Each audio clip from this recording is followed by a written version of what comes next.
Welcome back to another new video of learn with Bhavana. अब हम start करने जा रहे BSOC 132 का क्वेश्चन 9। अगर आपने इससे पहले वाली वीडियोस नहीं देखी है और इसके बाद वाली भी वीडियोस आप वन प्लेस पे चाहते हैं तो आपको इस वीडियो के इनमें एक फोल्डर का लिंक मिल जाएगा and you can find all the important question videos in that folder. वो फोल्डर मैंने बनाया है इसलिए ताकि आप कोई भी इंपॉर्टेंट क्वेश्चन मिस ना करो फॉर द अपकमिंग एग्जाम।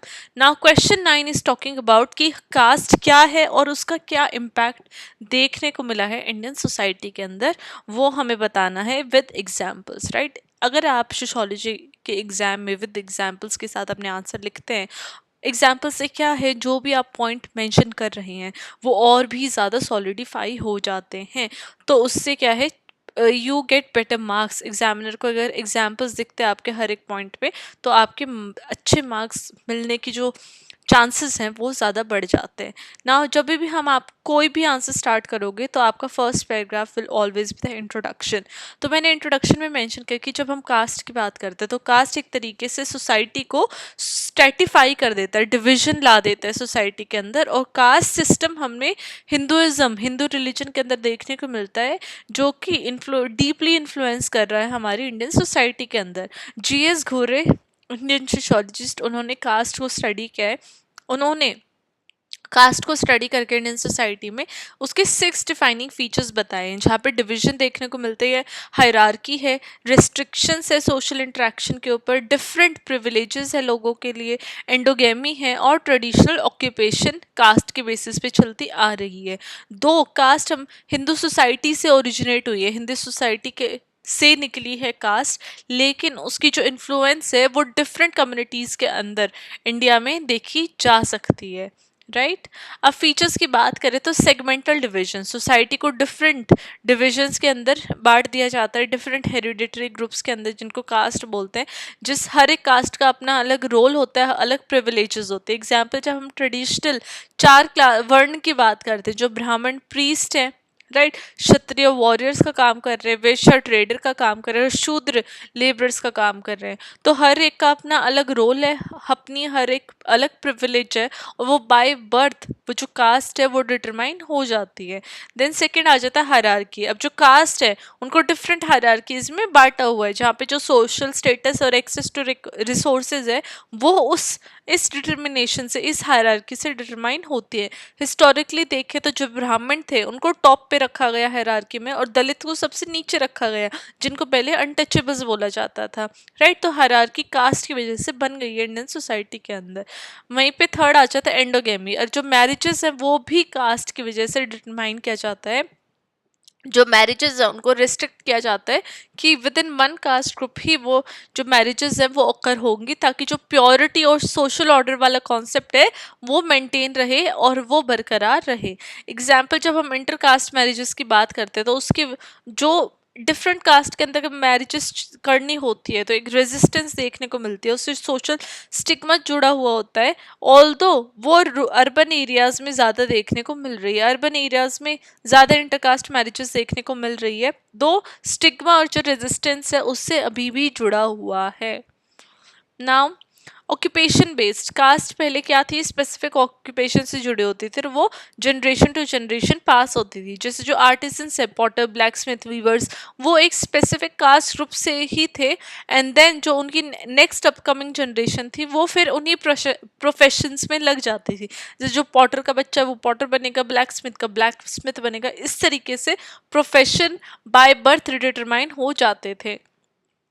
अब रिलीजियस और कल्चर सेक्शन भी देखे गए हैं जहाँ पे जो रिलीजियस टेक्स्ट और रिचुअल्स हैं वो हिस्टोरिकली कास्ट बेस्ड डिस्क्रिमिनेशन को जस्टिफाई करते हैं। वहाँ पे कास्ट बेस्ड डिस्क्रिमिनेशन को एक एक्सप्लेनेशन के साथ जस्टिफिकेशन दी जाती है।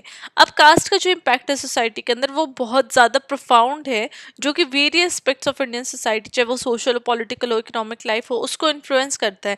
जहाँ पे सोशल स्ट्रैटिफिकेशन और इनक्वालिटी देखने को मिलती है। इस इम्पैक्ट क्या है, जो कास्ट सिस्टम है वो सोशल इनक्वालिटी सोसाइटीज़ के अंदर लाता है जहाँ पे इंडिविजुअल्स जो है वो स्पेसिफिक रोल्स में कन्फाइन हो जाते हैं और अपवर्ड मोबिलिटी उनकी रिस्ट्रिक्ट हो जाते हैं।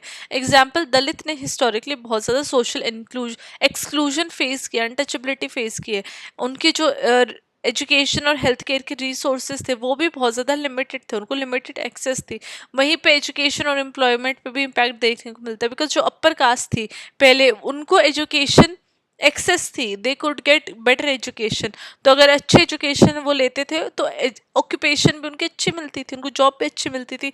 वहीं पे अगर लोअर कास्ट की बात करें तो उनको पहली बात तो एजुकेशन ही नहीं मिलती। तो अगर उनको एजुकेशन नहीं मिलेगी then how will they get a better job, और बेटर जॉब नहीं मिलेगी तो वो सोशल हायरार्की में ऊपर नहीं मूव करेंगे, राइट। तो वो जो उनकी जो सिचुएशन है वो विद टाइम और भी ज़्यादा वर्स होती हुई देखी जाती थी।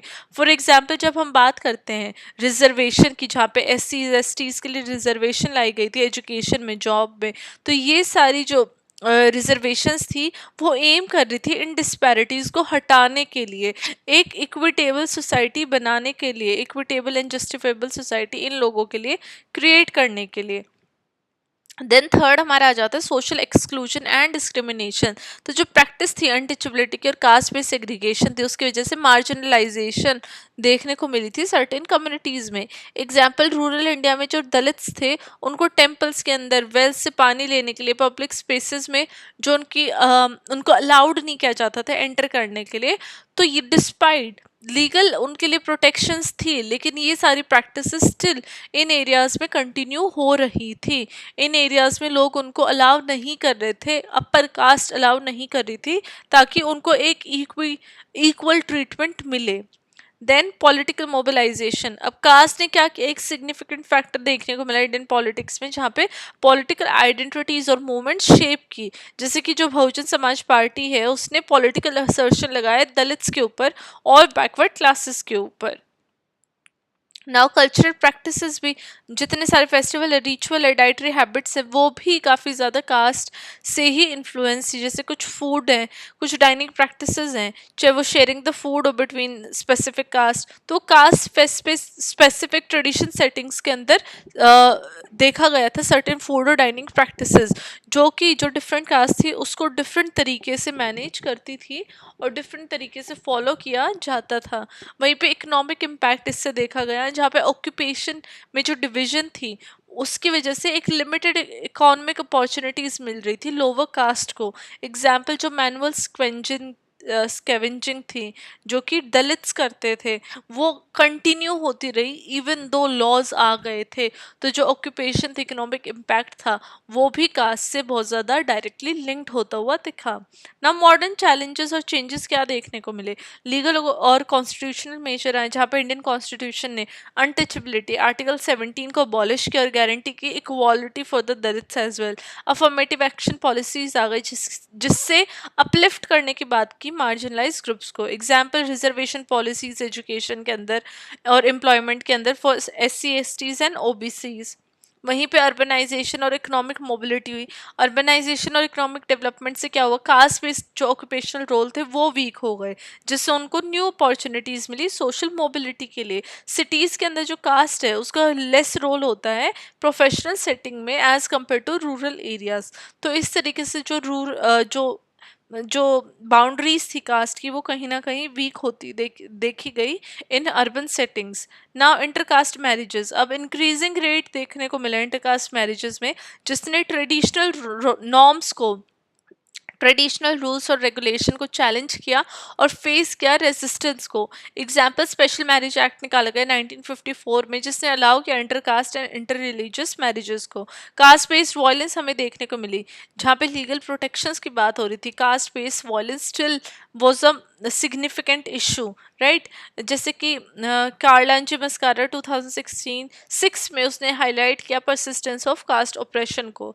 अब ये जो सोशोलॉजिकल पर्सपेक्टिव हम देखते कास्ट में, तो वहाँ पे हमारे फर्स्ट फंक्शनलिस्ट पर्सपेक्टिव आ जाता है, जिसमें GS घुरेज, one of the functionalist sociologist, उसने आर्ग्यू किया कि जो कास्ट है उसने हिस्टोरिकली इंश्योर किया कि एक सोशल ऑर्डर उसने मेंटेन किया है, जहाँ पे डिफरेंट रोल और रिस्पॉन्सिबिलिटी डिफरेंट कास्ट ग्रुप्स को दी गई है। हावेवर जब हम मॉडर्न सोसाइटी की बात कर रहे हैं तो एक डिसफंक्शन हमें देखने को मिल रहा है, जिसकी वजह से इनइक्वालिटीज आ रही है।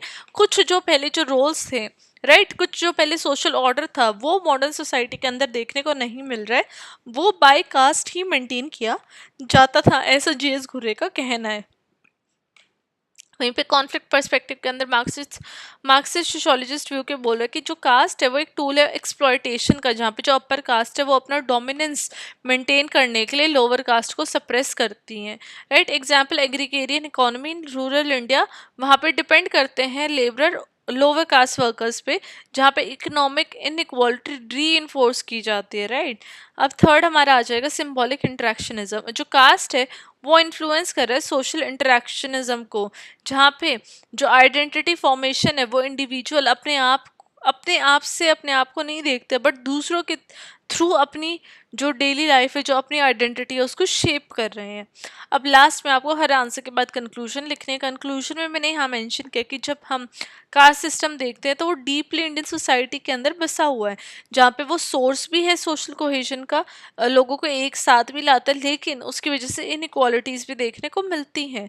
लीगल रिफॉर्म्स भी बहुत सारे आए हैं, बहुत सारी सोशल मूवमेंट्स आए हैं, लेकिन उसने चैलेंज किया कास्ट बेस्ड डिस्क्रिमिनेशन को, जिसकी वजह से जो सस्टेन्ड एफर्ट्स हैं वो बहुत ज़्यादा हाईलाइट हुए हैं इक्वालिटी और इंक्लूजन के लिए, जिसने कास्ट इम्पैक्ट को एड्रेस किया है और रिक्वायर्ड मांग की है कि ऐसे कॉम्बिनेशन ऑफ लीगल एजुकेशन और सोसाइटल इंटरवेंशन हो जिसकी वजह से एक मोर इक्विटेबल और जस्ट सोसाइटी बने। कोई भी कास्ट बेस्ड या किसी भी बेसिस की डिस्क्रिमिनेशन लोगों के अंदर ना आए, सोसाइटी के अंदर ना आए। तो ये हमारा आंसर था कास्ट के ऊपर, how is the caste system and कैसे वो इंडियन सोसाइटी को इम्पैक्ट कर रहा है। आप भी अपने अराउंड देख सकते हो कि कैसे कास्ट सिस्टम इम्पैक्ट करता है, और आप अपने अकॉर्डिंग पे एग्जाम्पल लिख सकते हो एग्जाम में। That will be more better, more beneficial. और आप मुझे कॉमेंट करके भी बता सकते हो कि और मैं क्या एग्जाम्पल इंक्लूड कर सकती थी। I will definitely appreciate your input as well. और आप प्लीज़ चैनल को वीडियो पे कमेंट करिए और चैनल को सब्सक्राइब करिए ताकि मुझे पता चले that I am doing well, ताकि मुझे आपका सपोर्ट मिले।